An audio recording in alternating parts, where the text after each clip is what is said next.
Hi, I'm JohnCCiccone, and I'll be your host for a brief tour of the National Museum of Health and Medicine, located here at the Forest Glen Annex in Silver Spring, Maryland. The museum was founded in 1862 in the midst of the Civil War, and its purpose was to collect specimens and do research into military medicine and surgery. In May of 2012, this new facility was opened as part of a celebration for the museum's sesquicentennial and that of the Civil War. As you can see, they have a great new building that was designed by Kling Stubbins, architects located in Washington, D.C. This replaces their old facility that was on the campus of the now-closed Walter Reed Medical Center. Let's go inside to meet Andrea Shurkolk, the museum's public programs manager. The museum has a robust tour program. We have docents or volunteers who provide a lot of our tour activities. We have a forensics workshop that we offer on a regular basis where students actually come in, break up into small groups, and get to identify the remains of a missing person. We have a general tour that is a highlight tour of all three of our galleries with a focus or a theme on innovation. We also have an introductory tour that is actually very well received by large groups. You can make arrangements through our tour program manager several weeks in advance, and a docent will be available to give you the lay of the land, the highlights of the museum, and send you in the right direction. They give you a good history of the museum and point out specific artifacts that might be of interest.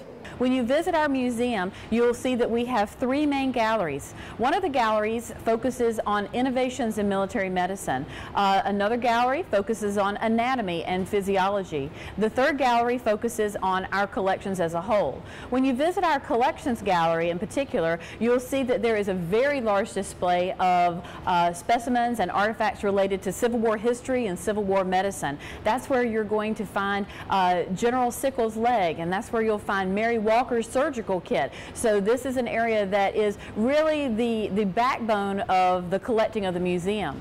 The perimeter of the room has exhibits on our current collecting methods. You'll see items related to visualizing the human form, human identification, biotechnology, and even the microscope. One of the highlights of our Civil War exhibit culminates in this display about Lincoln and the autopsy and the last moments of his life. When Lincoln was shot in Ford's Theater, an Army physician actually went to his aid and was one of the very first persons to ask if he could help save Lincoln's life. Once Charles Leal, that Army surgeon, identified the point where Lincoln was bleeding, he realized that there was a bullet wound at the back of his head. He used one of his fingers to probe that wound site and found out that it was a pretty severe injury, and they needed to take Lincoln to a better place in order to keep him comfortable and see if they could help him in any way. So they moved his body over to Peterson's boarding house across the street and kept him comfortable there and monitored his status. Surgeon General Barnes showed up at around 2 a.m. and he used the probe that you see on display here. It was a Neelaton probe. He used it to probe the path of the bullet. A Neelaton probe is outfitted traditionally with a little white porcelain tip, and you would do that because when you probe into a wound and you're trying to locate a bullet, it's very hard to tell whether you're hitting bone or whether you're hitting the lead bullet, and so the tip would be marred if you hit the lead. Well, he did discover that as he probed the wound site that the wound or the bullet traveled to the left eye socket of Lincoln, and they knew it was very deep and he would not survive this wound. So they kept him comfortable until he passed about 7:20, 7:22 a.m. the next morning. The Surgeon General asked an Army Medical Museum illustrator to come into the room immediately and capture those moments in time. Also in this display case, we can see some other artifacts that are related to the autopsy.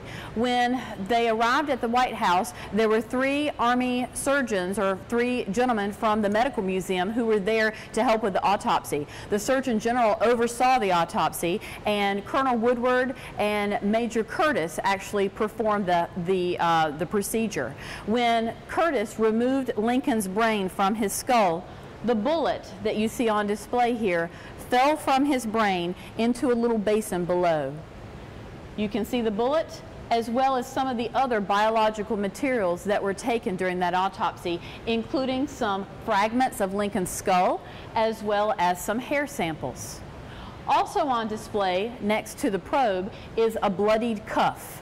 When Curtis went home after the autopsy, he was cleaning out his kit. He found a fragment of Lincoln's bone there, which later made its way back to the museum, and his wife noticed that the cuffs of his sleeves had Lincoln's blood on them. So she carefully cut them from his sleeves, put them in an envelope. They endorsed it that this was Lincoln's blood taken at that night at the autopsy, and many years later they donated that. That was donated to the museum. So for many years the museum has cared for these items as well as other remains of other presidents, but the presidential materials here are really a tribute to the surgeons who cared for him, those that painstakingly cared for that autopsy, and really that medical research and understanding what happened to Lincoln. You can even see that the proceedings of the autopsy are recorded here in the medical and surgical history. There's a tear page that actually talks about his wound and what happened to him. Is under a very simple A.L. It stands for Abraham Lincoln. There's an entry in the book for him under a section called contra coup injuries, and those are injuries to the brain. And so this is a forensic look at those last hours of Lincoln. Many of the students who come here are very interested in anatomy and physiology. Many of them want to see things that they would never be able to see in a classroom. So we have the real thing here at the museum. On display here you can see a brain with spinal cord attached. And in fact I have a plastinated brain that many times we allow the students to actually hold in their own hands. With plastination you actually take human specimens, you remove all the fluids, and you inject an epoxy or a plastinate so that you can handle them and examine them and learn the anatomy of the brain in a very real way. A lot of our students who visit the museum enjoy also learning about forensics, so we do a lot of study with bones and understanding the biological makeup of the human body just by understanding our bones. We have a lot of students come here because they're interested in Civil War history and Civil War medicine. This is where you would come to see a tremendous number of examples of trauma and pathology related to infection or injury associated with Civil War medicine. If you were here and you wanted to study the history of medicine, you might be interested in biotechnology or biomedicine, and we have very interesting instruments on display and technologies that show how we understand the human body. One of the wonderful things about the new museum are the graphics that are on display here. Could you explain something about these?